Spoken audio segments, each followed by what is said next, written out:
할렐루야. 오늘 함께 묵상할 말씀은 마가복음 1장 35절 말씀입니다. 우리 다 같이 말씀을 함께 보시겠습니다. 새벽 아직도 밝기 전에 예수께서 일어나 나가 한적한 곳으로 가사 거기서 기도하시더니 아멘. 오늘 함께 은혜를 나눌 말씀의 제목은 어제에 이어서 두 번째로 새벽 기도의 중요성에 대한 말씀을 나누기를 원합니다. 어제 말씀드린 대로 새벽에 잠을 자면 꿈을 꾸지만 새벽에 기도하면 그 꿈이 이루어진다라고 합니다.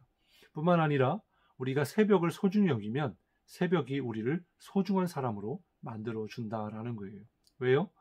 새벽에 주님께 나아가면 주님을 보게 되고 또한 주님께서 나와 함께 하시고 주님을 만남으로 인해서 우리가 보통 새벽에 일어나게 되면 하루에 우리가 해야 될 일들을 생각하고 또 좀 해결해야 될 문제들을 보기 때문에 가슴이 답답할 때가 많이 있습니다.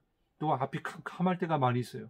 그런데 새벽에 주님께 나아 기도를 하면 주님을 보기 때문에 주님이 홍해길을 열어주시고 또 여리고성을 무너뜨려 주신 것처럼 우리의 어떠한 삶에 높고 두꺼운 또 큰 문제가 있을지라도 그것을 다 가르시고 또 해결해 주시기 때문에 하루가 평안하고 또 승리하게 될 줄로 믿습니다. 이게 바로 새벽의 중요성이다. 새벽 기도의 중요성이다 라는 거예요. 오늘 보니까 예수님께서 새벽 아직도 밝기 전에 예수께서 일어나가 한적한 곳으로 가서 거기서 기도하셨다라고 말씀해주고 있어요. 예수님은 하루의 모든 시작의 처음을 기도로 시작하고 있습니다. 여기서 일어나 나가서 한적한 곳으로 가셨다. 이것은 홀로 한적한 곳에서 하나님을 1대1로 독대하는 그런 시간을 가지셨다라는 거예요. 그렇게 할 때 하나님의 은혜가 얼마나 크게 임하겠습니까? 첫 번째는 새벽은 하나님과 깊이 만나는 시간이 되는 것입니다. 스펄전 목사님은 새벽은 축복을 여는 열쇠다라고 말씀을 하셨어요. 물론 우리가 모든 시간에도 하나님을 만날 수 있습니다. 그러나 그 중에서도 깊이 하나님을 만날 수 있는 그런 시간이 새벽이다라는 거예요. 새벽은요, 어떤 시간입니까? 하루의 첫 시작이에요. 내 생각과 내 마음이 그 어떤 문제와 환경과 상황으로부터 영향받지 않는 그 첫 시간입니다. 그래서 사람을 만나기 전에 제일 먼저 하나님을 만나는 거예요. 우리는 아침에 눈을 뜨면 어떻게 합니까? 먼저 뭘 찾아요? 핸드폰을 찾아요. 그리고 날씨가 어떤지를 알아봅니다. 또 사람을 보게 되고요. 또 문제를 바라보게 됩니다. 금방 그런 것들로 가득 차 있게 돼요. 그런데 주님께 나아가서 새벽에 기도하고 주님을 만나면 그러면 주님으로 가득해지는 거예요. 새벽은 나를 위해 할 수 있는 소중한 그러한 일을 할 수 있는 시간입니다. 우리가 아침에 눈을 뜨고 하루를 시작하면 하루를 살면서 나를 위해 쓰는 그 시간이 얼마나 됩니까?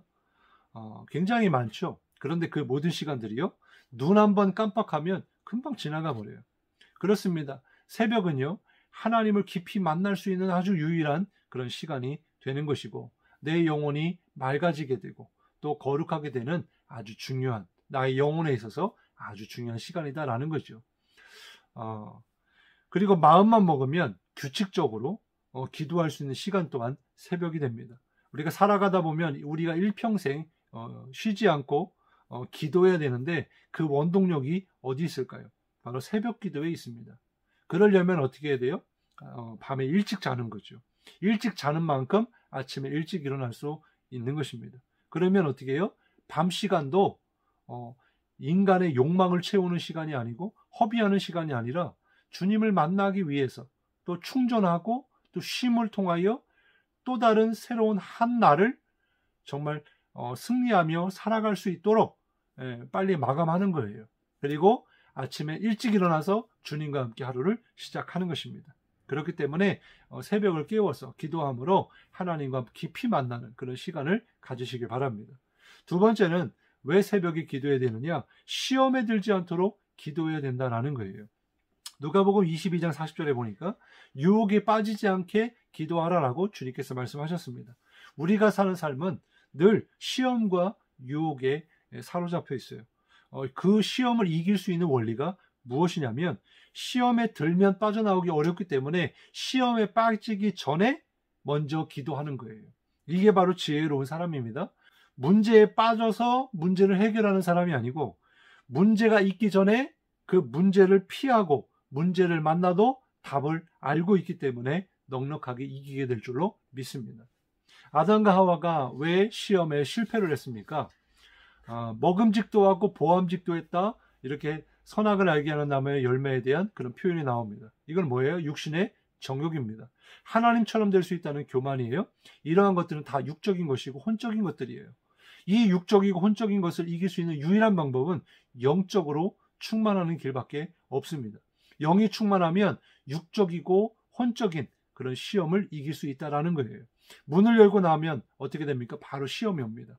우리가 부흥회를 하든 예배를 드리든 은혜를 흠뻑 받아도 문을 열고 나가는 그 순간부터 바로 마귀의 시험이 시작되는 것을 보게 돼요. 그래서 받은 은혜를 다 땅에다 쏟고 가는 경우가 있습니다. 그런데 정말 우리가 하루하루에 어떤 삶의 문제가 있어도 먼저 그 시험을 당하기 전에 은혜를 받고 그 은혜를 잘 간직하면서 주님과 친밀한 교제 가운데 정말 살아갈 때 그러한 시험과 유혹에서 이기게 될 줄로 믿습니다. 세 번째로 새벽의 주인이 누구이십니까? 바로 하나님이시죠. 그 하나님이 하루의 주인이시고 새벽의 주인이시다라는 거예요. 이런 말이 있습니다. 우리가 하루를 잘 살면 1년을 잘 살고 1년을 잘 살면 평생을 잘 산다. 모든 삶은 뭐에 달려있다는 거예요? 하루에 달려있다는 거예요. 하루는 뭐에 달려있어요? 바로 새벽에 달려있다라는 거예요. 그래서 아침을 어떻게 쓰느냐에 따라서 하루가 달라지게 되는 것입니다. 새벽을 잘 살아가는 우리 모두가 되어지기를 바랍니다. 새벽의 주인이 하루의 주인이다라고 하는 것처럼 주님이 우리의 하루의 시작을 주님께서 지켜주시고 또 우리를 만나주셔서 하루 동안 주님이 인도하시는 대로 복된 믿음의 삶을 살아가야 할 줄로 믿습니다. 기도하겠습니다. 사랑해 주님 감사합니다. 오늘도 어제에 이어서 새벽 기도에 관한 말씀을 나누었는데 하나님 정말 새벽에 먼저 하나님을 만나 깊이 교제하는 시간을 갖고 그리고 우리가 시험이 있을 때에 능히 이기기 위하여 먼저 주님의 그런 은혜 가운데 영적으로 충만하게 되면 능히 이겨낼 줄로 믿습니다. 하나님 오늘의 삶도 우리에게 다가올 모든 시험과 환난으로부터 지켜주시고 능히 이기게 하시고 주님과 동행하는 복된 하루가 되게 도와 주옵소서. 감사드리며 예수님의 이름으로 간절히 기도드리옵나이다. 아멘.